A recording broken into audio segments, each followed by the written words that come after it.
Hours later, Deicide was lying across the couch in his wife's office, with an ice pack on his groin, and an intern dabbing his forehead with a wet cloth. The sounds of high-powered machinery and foremen shouting at subordinates could be heard in the distance. Deicide thought it strange that his wife had never bothered to have this office soundproofed, when all of her others were. It was the loudest and most active. The intern jumped when Knott stormed into the room, mumbling and cursing an obstruction under her breath. She collapsed in a chair that was much too big for her and laid eyes on Deicide. "You okay, sweetie?" Knott said without looking directly at her husband. She began to type on the holographic display that emerged from her desk.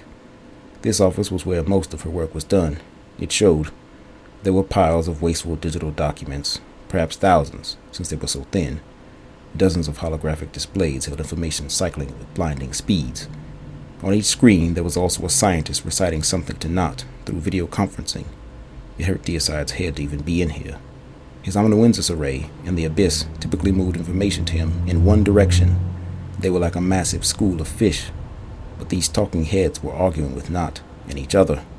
It was like watching a preschool teacher being pestered by begging, screaming children. "My greatest enemies have never caused me such precise and humiliating pain," Deicide said, adjusting the ice pack on his testicles. "As long as you know who loves you," Knott said, as the intern shifted in his seat. It was almost as if she had noticed the man for the first time.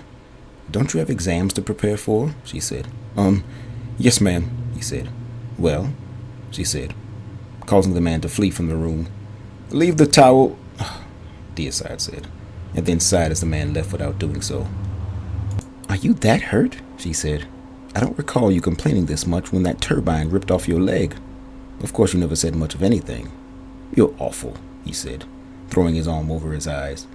Knott turned down the volume of her assistants, jabbering on the displays, and came around her desk. She motioned for Deicide to sit up, so that she could sit, and then he threw his head back into her lap. "The tests say that your sperm is either impossibly lazy or very selective," she said. "What?" "Even after getting rid of the vestige," he said. "It's not that simple. She's a part of you. She is you. Even your swimmers," he said. Deicide exhaled and shook his head in her lap. His whole body slacked as the seconds passed, as if he were slowly dying.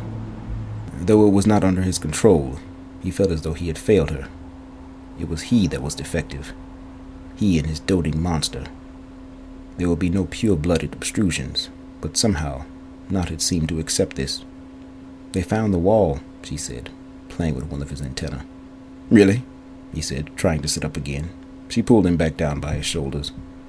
"It'll take a lot more power to punch through it," he said. "All right, I've waited this long. Give me some numbers."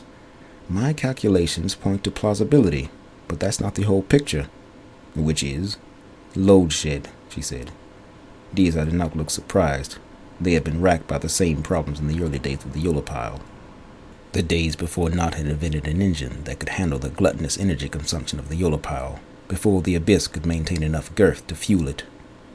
"We're speaking of just the lab, right?" "I mean the ship," she said. Deicide sat up quickly, wincing in pain. He looked at her with a confused and hurt stare. "The entire ship? District plants, engineering deck, everywhere." "I doubt we could afford enough power to keep a nightlight on," she said. Deicide turned away and then back to her. A mask of horror covered his normally calm and slightly melancholy demeanor. It was a long time before Deicide could say anything. "What about you?" he said. Many wrongly assumed the umbilicals Knott and Deicide used were part of some type of spacesuit assembly. Not so. In Deicide's case, it was the suit itself. As long as he had air and his body kept a seal, he could perform spacewalks and enter the hostile environments. Unlike Deicide, Knott had no immunity to the vestige toxicity and needed to have it converted, which took massive amounts of power. This converted vestige is what had kept the couple alive all these millennia. "Well, we have to step up the campaign.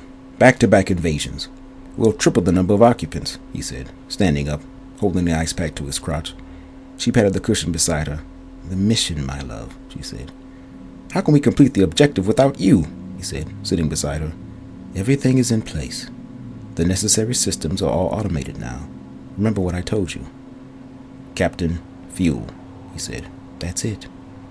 "What will keep me going?" he said. "The love that my sisters and mothers used to create you. The hate they felt when the pretender took our men away from us," she said. Of course, but... She covered his mouth with her tiny gray fingers. You must see these people through to the other side. The mission, it's all that matters, she said. Deicide nodded slowly as he searched for some greater meaning in his wife's eyes. He mentally reached through the network that had held them together, past the abyss, past the amanuensis, and into the dark realm that surrounded his wife's mind. As he began to stumble around the entrance of a virtual consciousness, Deicide felt more and more helpless as Knott's emotions were conflicted. The only thing he could pull back was a strange taste in his mouth, like gunpowder and burnt asparagus.